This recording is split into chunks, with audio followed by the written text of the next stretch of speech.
7 o'clock, good morning, pile. Jim along with the Buckeye Boy from the Bozarth Miller Chevrolet Buick Studios. The most trusted name in automobiles. It's Monday, the good, the bad, the ugly.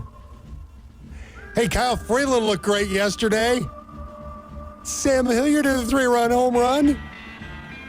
Yay! Oh, and the Broncos open the season. Your Browns open the season, and hey, Rockies won. Hey, Rockies won. Hey, They all took right. 2 out of 3 against Milwaukee in Yeah. Milwaukee. Isn't that great? Oh. At least Denver only lost by 6. Sorry, That could have man. been a lot worse. Sorry, man. My game sucked. What a disaster. Oh. What an absolute poop show that quarterback is.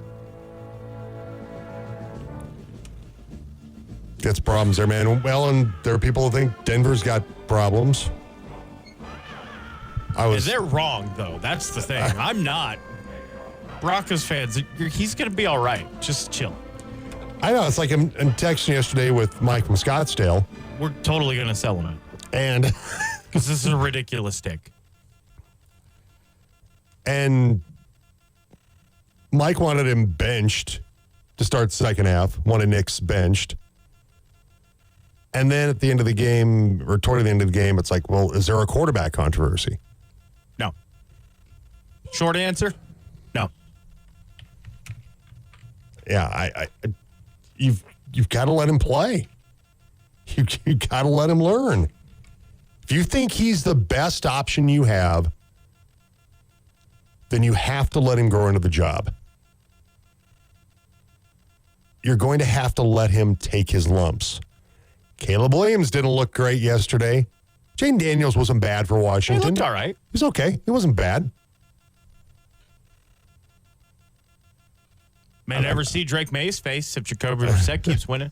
Yeah. How about taking down the Bengals? Yeah. Pats? That puts a little bit of a damper on my Super Bowl pick. Yeah, well, both of us. But Yeah. as far as Knicks goes, it's like you invest a first-round pick in him. You essentially have a gigantic check in a van full of balloons driving around his town looking for him. Allegedly, that's what Sean Payton wanted. You go through training camp. You go through this battle. You anoint him the starter. And after 5 drives, you're like, okay, I've seen enough. See enough. We're done here. Stop.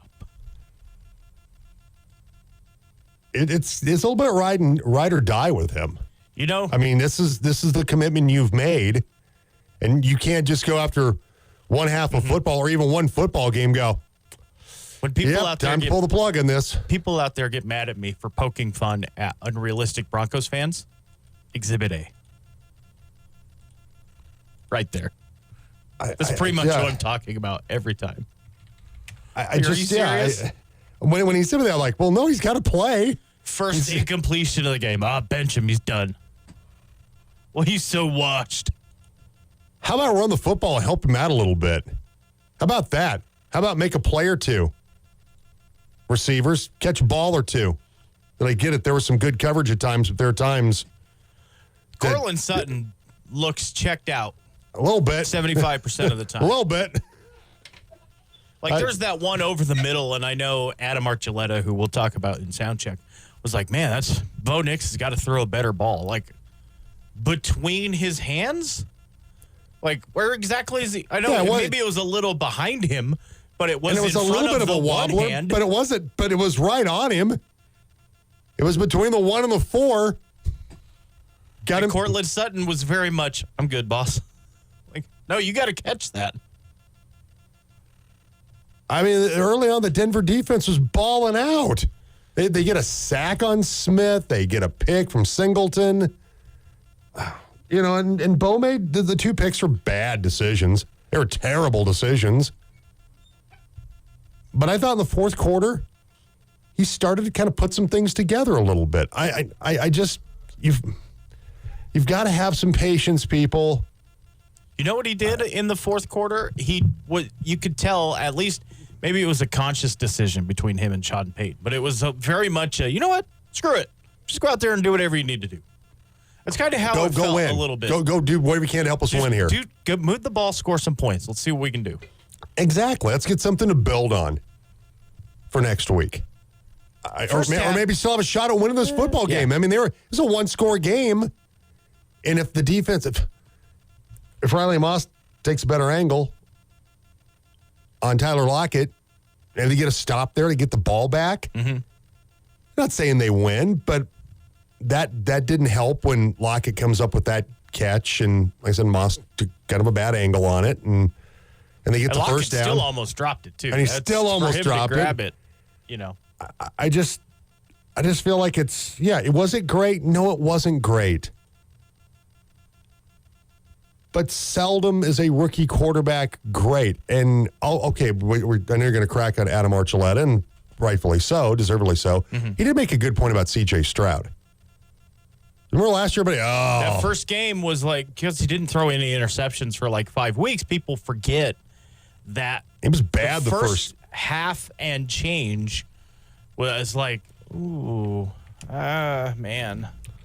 I don't know about this. They make the wrong pick here. And then he makes the jump in the second week. And then from there, he's just busting fools' heads in. And it's like, oh, C.J. Stroud was great. Look at that. Look at this guy. You're like, not week one. He was good, but he wasn't great. And that's the thing people forget about because they get hung up on. Pummeled by the Ravens in that first game. Yeah, I mean, which is talk about tough draw. To open up your career. That defense. Then they get the game that. Well, one of the things that made it so damn interesting yesterday was, him with a little bit of Anthony Richardson. That was week 2, where he looked great, threw for almost 400 yards, but only scored 20 points. Now C.J. Stroud has weapons, and that team is formidable. Absolutely. Stephon Diggs being there, Joe Mixon. I mean. Then they went to Jacksonville, pounded the Jags, beat the crap out of the Steelers, and then they were off and running. They lost to the Falcons last year, too, the Texans did. So there's some things to, pump the brakes a little bit on this whole, man, he sucks, Bo Nix. Oh, wow. Man, he's terrible. And that's me saying that. Yeah, just got to settle down, people. Because if I felt he was, I would say as much. C.J. Stroud, 28 of 44, 242 in his first game last year against Baltimore. It's not terrible. But the feeling was that he wasn't very good. He threw an interception or 2 in that game, too, I think. Let me look back and see. Oh, no, he didn't. Not until his first game. That's right. No. He did lose a fumble. So he did have a turnover. Got sacked 5 times. Yeah. Which young quarterback is going to hold it too long. And then the game against Colts he had 2 touchdowns. He threw for 384. But I mean, his first start was not abysmal, but it wasn't great. And every quarterback drafted since Bryce Young looked better than Bryce Young yesterday. Absolutely. Oh, Bryce, if you're our buddy Jackson Wilson, River City Sportplex, you're a Carolina Panthers fan, it's going to be a long year. How does that work? Panthers and Coyotes? He lived in North Carolina for a while. I don't know if he born and raised there or born there, but I don't remember exactly the story. I was less tenuous than Arizona. There's a little wheel of fandom. A little bit of wheel of fandom in Jackson. Just a little bit. Yeah. Just a little bit. So, I guess your reaction to yesterday, what you saw, I thought the defense at times looked really good yesterday. I mean, 2 safeties, interception. Denver should have made more hay out of what the defense gave them in that game. Agreed? Yeah. Yeah, I think so. Was that all Bo Nix's fault? I don't feel like it is. There are going to be times to where the defense or the offense bails out the defense this year too. Absolutely. This calls to bench him already. Let's let the kid get home from game 1 before we take his job away from him. He threw it 42 times yesterday.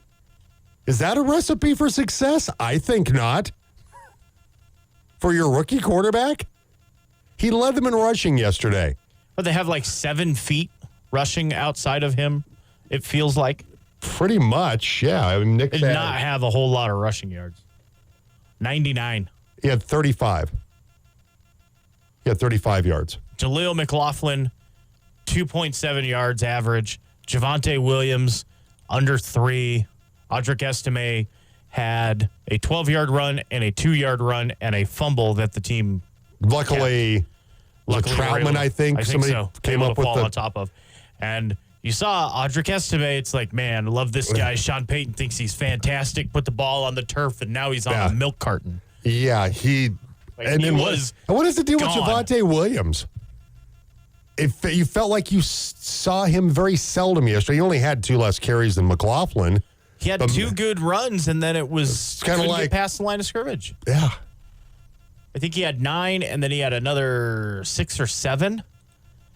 And then at that point, you're 6 carries for 7 yards. That's not doing a whole lot there. And that speaks to we'll play the Sean Payton post game with Dave Logan, where he talks about it. I know people are always just making excuses for Nick because that's his guy.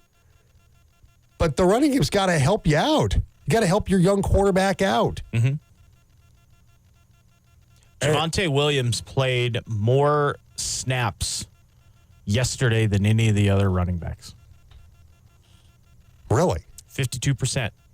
Didn't feel that way, did it, though? Nope. It felt like the McLaughlin got the bulk of the snaps Audric yesterday. Estime played 3 snaps on offense and had 2 carries and 1 fumble.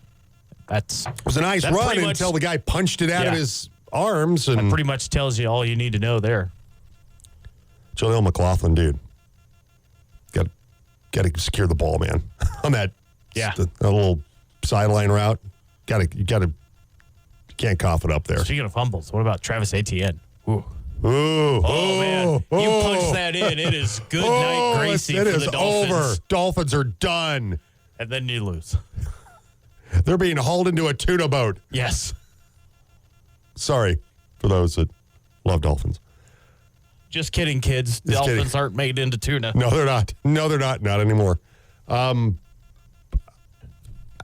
fool for some 5-year-olds out. I mean, when he I was watching, I'm like, oh, that was the dagger, and then Dolphins are going to come back and win this thing now. The dagger that he fell on himself.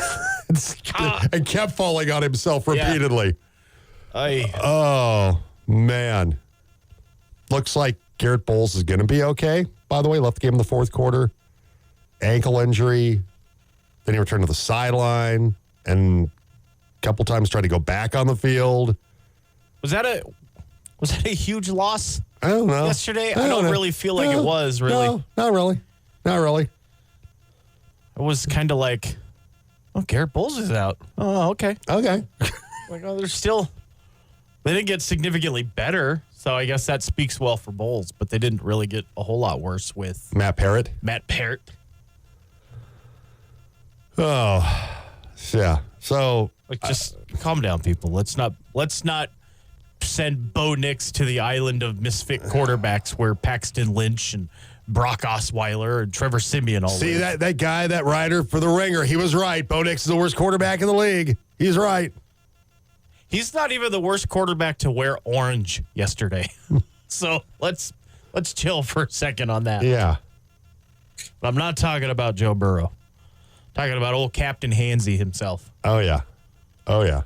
What a disaster. Oh. But I mean, like I said, caught a little bit of Florio and Sims on the TV this morning before I came in. We're talking about Deshaun Watson. He's lost that spark. It's like somebody stripped his soul from him. Yes. The guy that played in Houston is gone. He is absolutely He gone. looks like he doesn't look like he knows what to do with the football. Like where it's except supposed for hold on to it. Yeah. Like he does not the part where he used to be kind of elusive and extend plays and was a little Mahomesian, that's gone. He looks like the deer in the headlights is probably being generous. You got in a positive sense. As sure a pair of hands as you can have in Amari Cooper. You have what everybody calls a great route runner, and I don't see it. But speed to burn in Jerry Jeudy, and good tight end Njoku got hurt yesterday. Freak of a man in David, who lit his face on fire and played last year. And you manage 10 points, 17 cheapers, creepers. Like I know Nick Chubb, and they were missing both of their starting offensive tackles, which didn't help, but still doesn't help. But when you have 5-6 seconds and they're blocking one of the best pass rushers in the league in Micah Parsons, and you're just standing there like, what do I do now? Like I said hike, what's next? Like just when you went out and made the deal to get him, the games like yesterday are games that was why they got him, correct? Yeah, to win those games. Nick Chubb's not here. Mm-hmm. 2 tackles are out. This is a game. Deshaun, baby, got to put this one on your back a little bit. Number 4's got to carry us. You've got to go out and best teams in the NFC.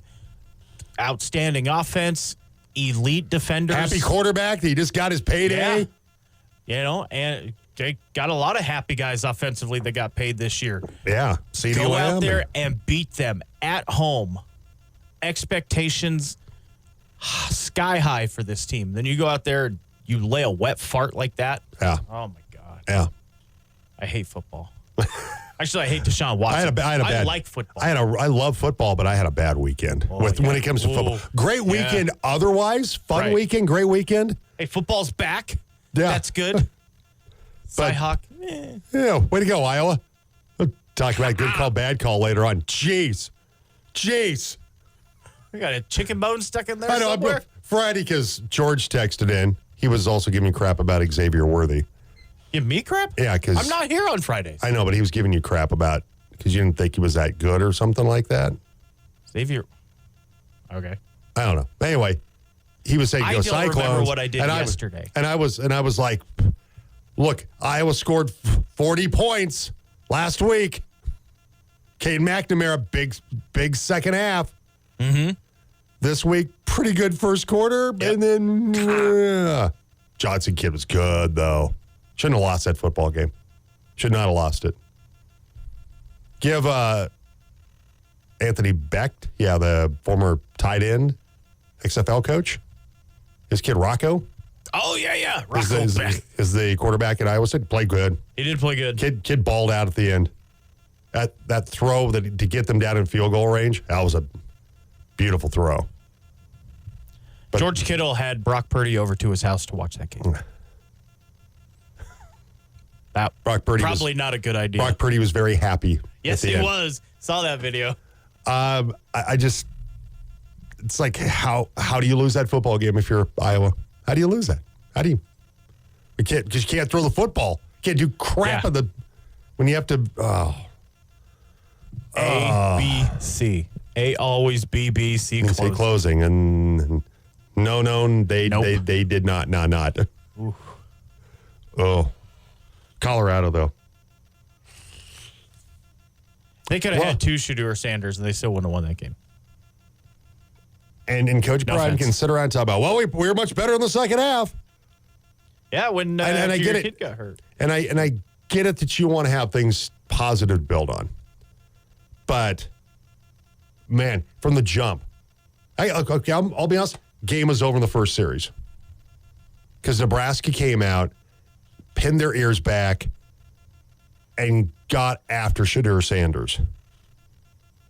They got in his head early. Mm-hmm. And Deion can go, well, Shedeur doesn't normally make mistakes like the pick six. Yeah, but he did. But he did, though. You can say, well, normally he doesn't, but he did. I like Shedeur Sanders, too. What a leader. Their quarterback was upright all game. Well, I mean, hey, way to inspire that new offensive line. Yeah. Way to inspire that new offensive line, Shedeur. He only spent all afternoon throwing it to one team. You threw it to both. Guess what? They could run the football, too. Oh, yeah. Which is a Bronco Buffs problem. If you can't run the ball, it's tough to win football games. You cannot give your quarterback any sort of breathing room. No, not at all. Not at all. What happened yesterday for Seattle? They started to run the football. That made life easier for Geno Smith. Because when they couldn't run the football early on, Broncos were just getting. And I think the Broncos defensive line played well for the majority of yesterday's game. I think so too. They got after him, and they early on, Seattle got some yards in the second half. Walker started to lean on Denver. Denver didn't take full advantage of what the defense did in the first half. But you have to be able to run the ball and stop the run. Colorado can do neither right now. Give up what? 6 sacks? 6 sacks. It was not pretty. I mean, you can talk to me all day long about the weapons that they have. It's great. It's like Travis Hunter, fantastic. Oh, man, they got Jimmy Horn, and they got this guy and this guy. All right, well, outside of Travis Hunter, you had 13 catches for 134 yards. Yeah. Like, that's and a nothing burger, And really. you can have 3 really good players. That's not the no-fly zone over there. And you can have 3. You can have 3 out. 2 guys are going to be upper first round draft picks. Travis Hunter could go number 1. Shedeur Sanders could be Top not 5. far behind. Yeah, top 5. And Jimmy Horn Jr. is pretty damn good too. Yeah, he just Notice was I a didn't non-factor. say Shiloh. That's true. Shiloh, Speaking of non-factors. Yeah, but Jimmy Horn Jr. was a non-factor Saturday. Yeah, exactly. He was not. And you can have, 2 great players in Shedeur Sanders and Travis Hunter. But if the rest of that team, the other 9 guys aren't playing very well, Yeah. then you're screwed. You've got a problem. It's not about 2 guys. You can have the 2 best players in all of college football on your team, and it's not going to be enough. And that's what happened Saturday. Look at USC last year. Yeah.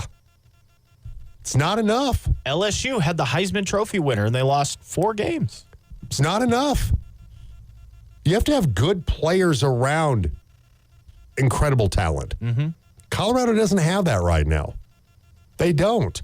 LSU had Jaden Daniels, Brian Thomas, and Malik Neighbors, and went 9-3. Yeah.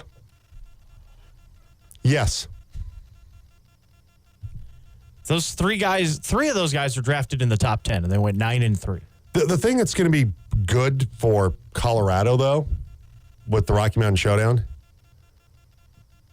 CSU doesn't look very good. No. Braden Fowler Nicolosi does not look good. I watched a little bit of that game. Brian Roth did the TV broadcast, by the way, on look at Altitude. And he didn't look very good. No. No, he didn't. I don't know if it's going to be a double overtime Thriller like last year. I don't know. Maybe I'll be wrong. But I'm feeling for Colorado, this is a get-right game. And Colorado State kind of let Northern Colorado hang around a little bit. I think it was, 38-17 was the final. Yeah. You know, It felt closer than that, though. It did. Really, it did. It did. It felt closer than that. So we'll see what happens. All right, so you got some thoughts about the football weekend. Mine was not very good. Yours, Ohio State won, right? Yeah, they did. They beat Western Michigan. There you go. See? Which was a close one, 56-zip. Yeah, so you've got that going for you. Hey, CSU won. I do like CSU. Hey, both Buffs and The Air Rams Force will lost? be 1-1. Air Force lost? That's true, they did. No. All right, 7:24. Your reaction to... Are you the mindset that Bo Nix needs to be benched already? I'd love to hear the rationale behind that, if you feel like he needs to be benched already. Because you and I, we just do not agree with that. No. You have to let him learn. And he can't learn by standing on the sidelines. It's a freezing cold take. Yeah. What that is. I just... You have to let him play through the mistakes. This is why you drafted him, because you feel like ultimately he's going to be the answer for your football team. And was it his fault that they lost yesterday? He didn't help. I'll be honest, the pick in the end zone didn't help. Neither pick helped. but they couldn't run the ball to save their lives to help him out yesterday. The defense, I think, did their part in the first half. This is the same type of take that is bench Josh Allen because the Bills are down 17-3 to the Cardinals at home at the 2-minute warning. Oh, and how'd that play out yesterday? 34-28. Yeah, because that's how that goes. They were with up that two guy. scores at one point. Yeah. Being down 17-3. Bench Tua because they're losing to Jacksonville. Yeah. How about Tyreek Hill yesterday?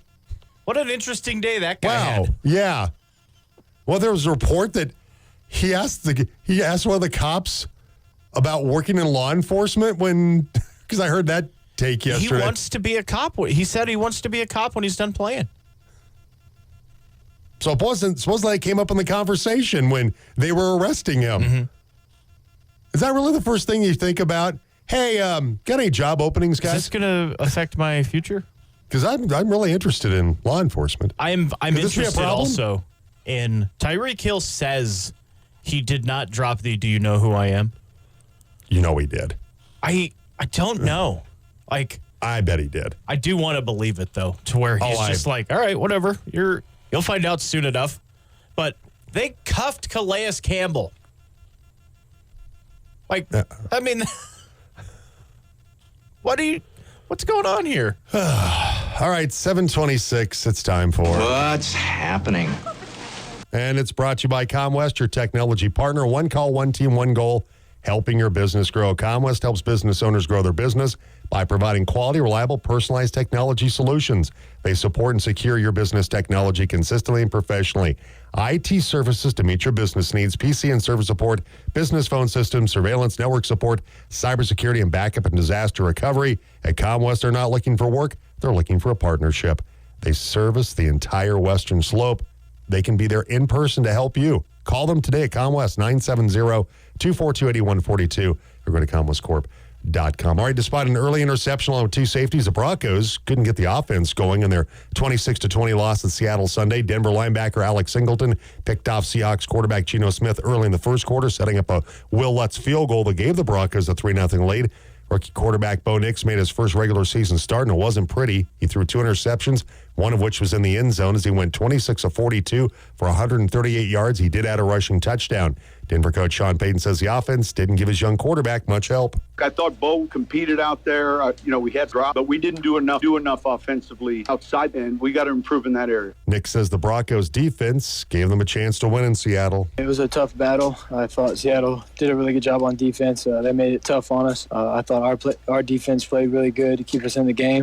We just got to find more momentum as the game goes on and sustain drives better. Denver hosts Pittsburgh Sunday on the Team Sports Network with pregame at noon and kickoff at 2:25 tonight. Join the Armchair Quarterbacks for their first broadcast at Wrigley Field. 4 o'clock today, Westwood One pregame at 5:30 as Aaron Rodgers and the Jets take on Brock Purdy and the San Francisco 49ers right here on the Team Sports Network. Kyle Freeland's outstanding outing along with Sam Hilliard's home run led the Colorado Rockies to a 4-1 win at Milwaukee Sunday. Freeland went 6 innings and gave up just 1 run on 3 hits with 4 strikeouts and no walks. Hilliard did a 3-run home run along with Hunter Goodman's solo home run as Colorado takes 2 out of 3 with the Brewers. Rockies are off today before opening a series tomorrow at Detroit. Catch tomorrow's game with pregame at 4 o'clock on the Team Sports Network. With the showdown coming up this weekend, Colorado State Rams and Colorado Buffaloes will both be 1-1. The Rams took care of business as expected against Northern Colorado, beating the Bears 38-17 in Fort Collins. Rams gained over 400 yards of offense in the day while holding UNC under 300. CU, on the other hand, saw their 3-game winning streak against Nebraska snapped with the Huskers' 28-10 win in Lincoln. Shedeur Sanders left with an injury, and the Buffs gained just 260 yards on offense compared to the Huskers' 334. Colorado Springs, the Air Force Falcons were outgained 312-197 by San Jose State, losing at home to the Spartans 17-7. Montrose Redhawks football team moved to 3-0 after defeating Palisade 35-14 Friday night at Montrose. Redhawks running back Elijah Womack rushed for 4 touchdowns in the win as the Montrose defense pitched a shutout until the backups came in the fourth quarter. The 1-1 Bulldogs were paced by Carter Hayward's 64 rushing yards, with quarterback Branson Spring and running back Caleb Johnson scoring rushing touchdowns. Grand Junction is off to their first 2-0 start in 11 years after beating crosstown rival Central 35-14 Friday night at Stoker. Tigers quarterback Will Applegate ran for a pair of 4-yard touchdowns along with a 5-yard scoring run, and he added a 10-yard touchdown pass to Drew Marsh in the win. Warriors quarterback Asher Carter threw for 2 touchdowns to Jamie Padilla in the loss as Central falls to 0-2. In other games, Rifle fell to Basalt 42-10. Delta bounced back from their loss to Palisade with a 52-12 win over Gunnison. Olathe won back-to-back games after their return to varsity football with a dominating 41-16 win over Center. Cedar Ridge fell to Coleridge 47-28 in 8-man football. Plateau Valley hammered Custer County by the score of 42-6. 2 Central cross-country runners won the Tiger Invitational Saturday at Connected Lake State Park. The Warriors' Yesha Trowbridge won the boys' race with Central Sage Segrist taking the girls' race. Host Grand Junction won both the boys and girls team titles. In softball, the Fruita Monument Wildcats finished the Dave Saunders tournament with an 11-7 win over Bear Creek. Fruita's 5-4. Central also defeated Bear Creek at the Dave Sanders with their 10-2 win. Central 7-4. Grand Junction swept their South Washington League doubleheader with Durango. Tigers picked up victories of 14-4 and 15-2, with Ashley Gonzalez hitting 2 home runs for the 8-3 Tigers. Palisade split their last 2 games at the Berthoud tournament. Bulldogs lost to Roosevelt 12-0 and defeated Air Academy 7-5. Palisade is 7-2 on the season. In volleyball, Fruita Monument split their 4 games at the Overland tournament. The Wildcats defeated Silver Creek and Smoky Hill, but lost to Westminster and Thunder Ridge. And boys soccer, Fruita Monument, they lost to Durango 3-1 to fall to 0-2. The Colorado Mesa volleyball team went 3-1 to open the season at this past weekend's Orediger Classic at the Colorado School of Mines in Golden. The Mavericks fell to Michigan Tech 3-1, but ended the weekend with a 3-0 win over Concord. For the second straight year, CMU's Sydney Leffler and Sabrina Vandalist were named to the all-tournament team. And the Colorado Mesa men's soccer team opens the season today in Durango, and they face regional foe St. Mary's from Texas. The Mavs were picked to finish third in the RMAC in the coaches' preseason poll. And that's a look at what's happening.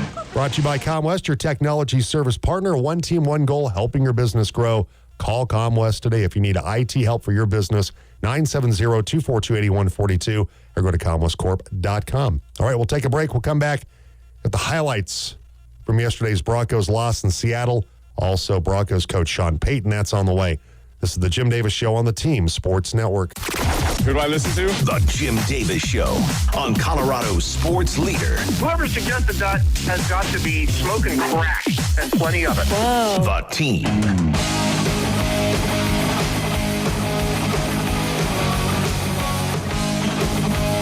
All right, it's Monday, the good, the bad, the ugly. We'll make your list and text or call us on the team line, 970-242-1340. All right, some of the highlights from yesterday's Broncos loss 26-20 in Seattle to the Seahawks. Start out early, really good for Denver because they got after Geno Smith early on. Denver's edge rushers, they could be pretty good this year. Baron Browning putting some pressure on Geno Smith early on. Now Walker resets to the right of Smith, who takes a shotgun snap, looks around. Smith is going to be knocked down, and the sack on the first play of the game. That is Baron Browning, who will get credit for that sack back to the Seahawk 23-yard line. Loss of 7. All right, Dave Logan, 850 KOA. He'll have, of course, Dave, all the highlights will be with Dave and 850 KOA. So Alex Singleton, the tackling machine, not known for his ball hawking abilities, but he comes up with a big pick off Geno Smith to set up an early Broncos score. Now takes a snap, play fake again. Smith in the pocket, hit as he throws that ball. Be intercepted. This is Alex Singleton. Singleton inside the 25, inside the 20, and forced out of bounds.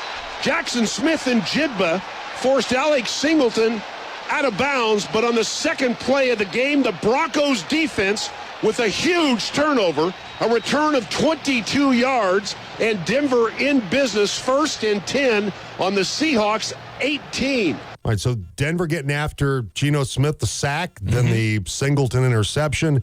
Will Lutz hits the field goal. Broncos are up 3-0. And then Bo Nix making his first NFL start in the regular season.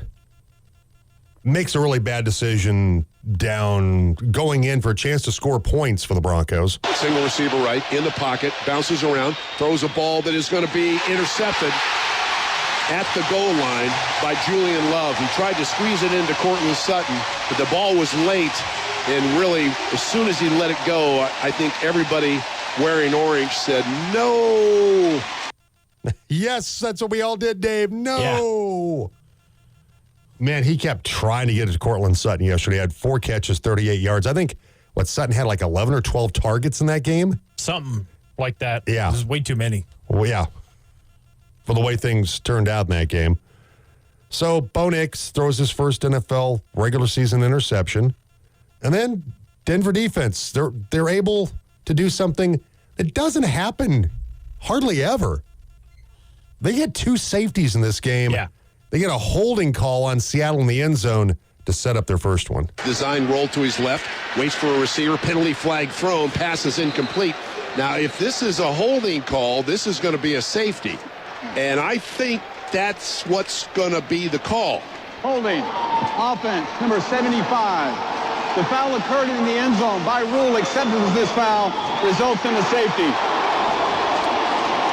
So the hold, the second hold of the first half on Anthony Bradford. All right, so they call the safety. Denver with the lead in the game. And then they have another opportunity because the Seahawks, after the Broncos have to punt, they muff it. J.L. Skinner, guy's been able to play himself onto the 53-man roster.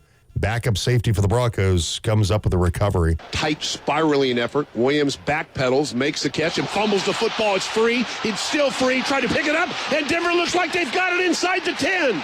Yes, sir. Denver's football inside the Seattle 10-yard line. All right, and then things start to go bad for Denver. Denver gets Geno Smith in a long yardage situation, a little bit of a long yardage situation. They put some pressure on him. Looks like they're going to get the sack, but Geno Smith steps up in the pocket and takes off. Smith drops to throw. Pressure on him. Steps out of the pocket. He can run forever. 30, 25, 20, 15, 10, 5. Touchdown, Seattle. When he broke contain, I said he could run forever. He did. A scramble for a touchdown by Geno Smith at 34 yards. And the Seahawks have their first lead of the game at 9-8. Yes, 9-8. I know That you're point. not going to have eyes on the quarterback if you're in man trying to cover receivers. You know, you're facing the wrong direction and whatnot. But 30 yards? Yeah. Nobody could catch that guy? Yeah, I mean, not that Geno Smith is the slowest guy in the world, but Like, he's not Tyreek Hill either. No, he's not. To a certain extent. I was just like, wow, that's alarming. Yeah, I was. Anybody going to get him? Anybody? And so then after the Geno Smith touchdown run, Broncos get their second safety of the game to go back on top. Smith in the shotgun. They do run it. And tackled and the end zone. Did he get out or not? That was Zach Allen with the tackle on, I think that was Kenneth Walker. And they're going to say he did not get out. The ball did not make it all the way out of the end zone. By rule, this is a safety. Zach Charbonneau was the ball carrier. So the second safety of the game. 2 safeties in the first half by the Broncos. And they have bounced in front 10-9. All right, and so the Broncos, they end up with the safety, the second one of the day. And then Kenneth Walker, we go to halftime.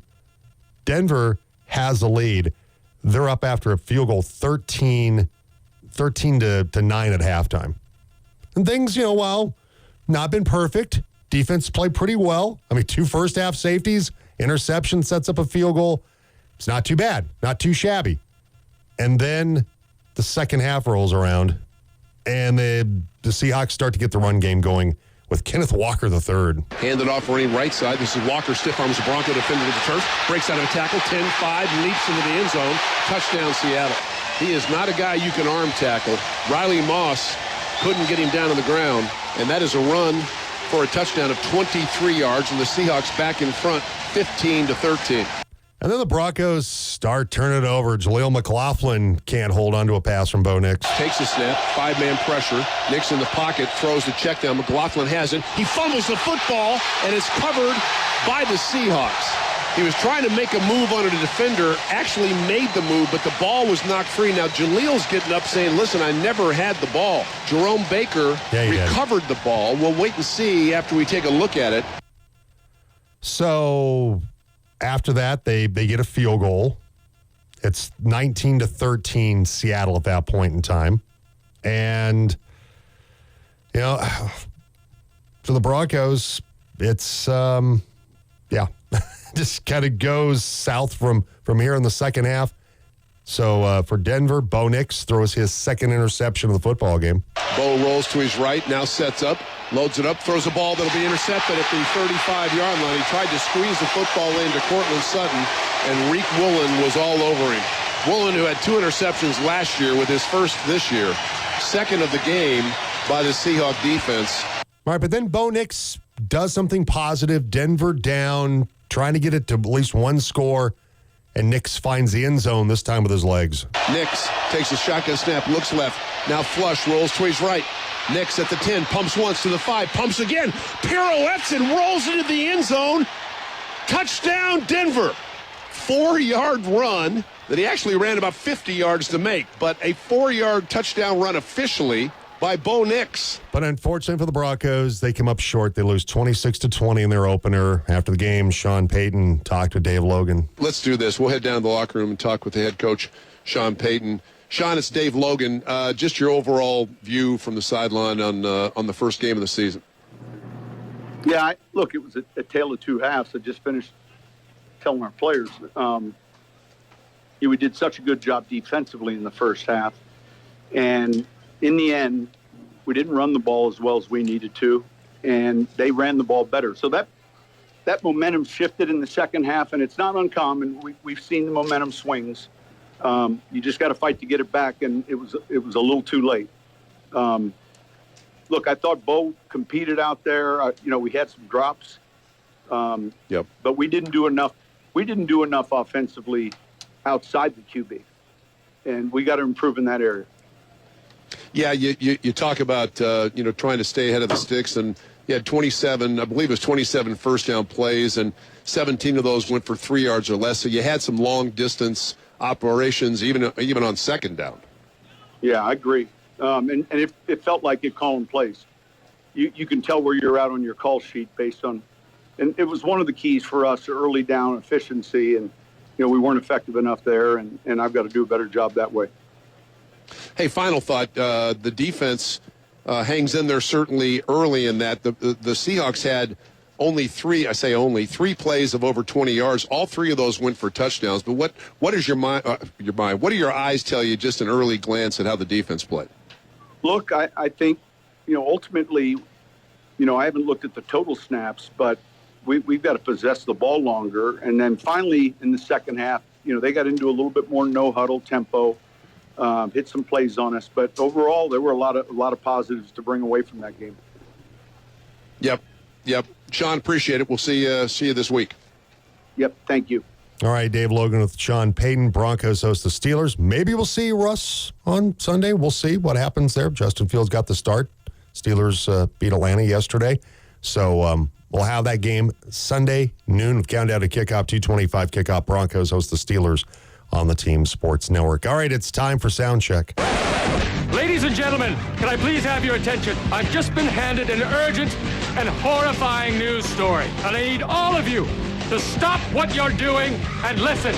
Well, there was a moment in the game yesterday, Broncos-Seahawks, where one of the Broncos players was upended by a Seahawks running back, but held on, made the tackle. Very much I believe it was Baron Browning. Baron Browning, because he's a fantastic athlete to play at The Ohio State University. There are a few ways this could be described, most of them in wrestling parlance, whether it's the more obscure Canadian Destroyer or just the basic suplex, which is the route Adam Archuleta on the TV broadcast went and then completely butchered the name of a great, legendary wrestler.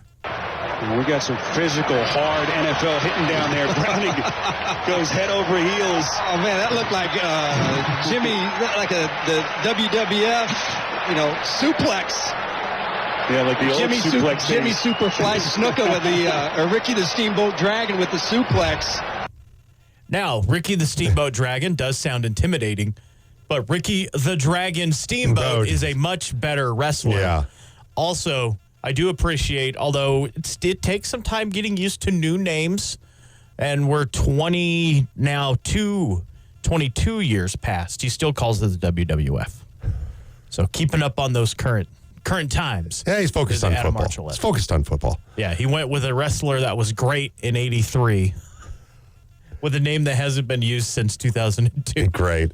All right, coming up next, get a few words in from Grand Junction coach Landon McKee after their win against Central. That's on the way on the Jim Davis Show.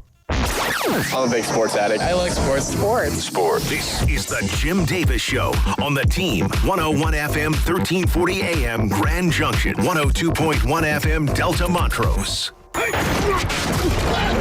in the huddle with Grand Junction football coach Landon McKee on the Team.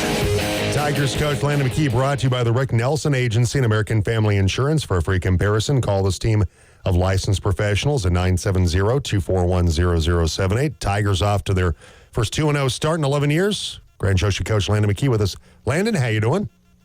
I'm doing great, Jim. How are you doing today? Doing fine. Congratulations on the win over Central. Always great to get a win against a rival, especially your crosstown rival, 35-14. But as I mentioned, the Tigers' first 2-0 start in 11 years. Obviously, your first 2-0 start as Grand Junction's head coach. Feels pretty good right now to be a Grand Junction Tiger with the way your football team is playing. It sure does, Jim. It's good to be a Tiger. These kids are playing hard and working hard, and couldn't be prouder of what we've accomplished so far. Well, what a game for Will Applegate. 3 rushing touchdowns, had a touchdown pass as well. He continues to be just a dynamic player at the quarterback spot for you. He does. Will's definitely hard to handle, for defenses, and he comes in and plays defense for us too. Runs the ball hard. He's a good leader. Takes the reins when need be, and lets go of them when other kids are have the ability to take them. And he's just a great leader and a great good kid to have under center for us. He takes control and commands that huddle, and kids follow him, and it's a good position to be in. Well, a lot of guys touched the ball for you in Friday night's win over Central, but Noah Watkins, really special in terms of what he was able to do in the game. Returned the opening kickoff, 37 yards, got you in good field position at the midfield. He ended up also throwing a 30-yard touchdown pass as well. Also had a 34-yard run in the fourth quarter. He had a pretty impressive game as well for your offense. He did. Noah's a very dynamic athlete. He can do a lot of different things with the football. He's great in space. He's got good vision. He makes cuts at the right time. He doesn't get anxious, which is something you always want to see in a guy when you put the ball in his hands. He's pretty methodical, but he's got that special ability to be methodical, but do it at a fast speed. We put that toss pass in, a couple weeks ago, and we were waiting for a time to pull that out. And Noah made a very completable pass, and Landon Pruitt caught that ball, did a great job to finish that play off. So. I say, Noah had a great game. There's always a part of the game plan in there for him to get him the ball and so many touches and get him in space and let him go to work. And he definitely did that for us on Friday night. And once again, your defense, you pitched the shutout in that one against Rifle, but you give up a couple of scores. Asher Carter throwing a couple of touchdown passes, but overall, your defense plays, once again, a really, really strong game. They do. Our defense is, I'm so proud of those kids. They've learned a new system and, in the last year and a half, and they've really put it together, come to own it. They fly to the football. They're one unit. They work together well. They're bought into each other and bought into what they need to do to help this team win. And that's just the next step in winning, as all football goes. But those kids defensively, they won that ball game by, and the thing about it is that there was mistakes, and in the past and in different times, you hang your head and one mistake turns into two and two turns into three, and that's not the case. There was a couple mistakes made, and they rallied, they came together, and they fixed it and continued to fight. So we're very proud of that defense and how they played. Of course, you're on the road Friday playing at Denver North. Hey, Landon, congratulations on a fantastic win for your football team. Best of luck when you head to Denver North on Friday. Thanks, Jim. I appreciate it. Have a great day. You too. Take care. All right, Landon McKee, coach of the Grand Junction Tigers football team. Keep in mind, it's been 11 years since they've got off to a 2-0 start. So it speaks volumes about where Landon and his staff have taken this program. All right, we'll take a break. We'll come back with Hour 2. CHSAA Commissioner Mike Kruger is going to join us next hour. We'll also talk with our Broncos insider, Cody Rourke. So we'll have that coming up about 8:20 this morning, plus your chance to win with the number game. So make sure you stick around for that. Got some thoughts about Bo Nix, about the Broncos' loss to Seattle, the college football weekend where Colorado goes to Nebraska. Plays better in the second half, but just gets smacked around in the first half. You can text or call us 970-242-1340.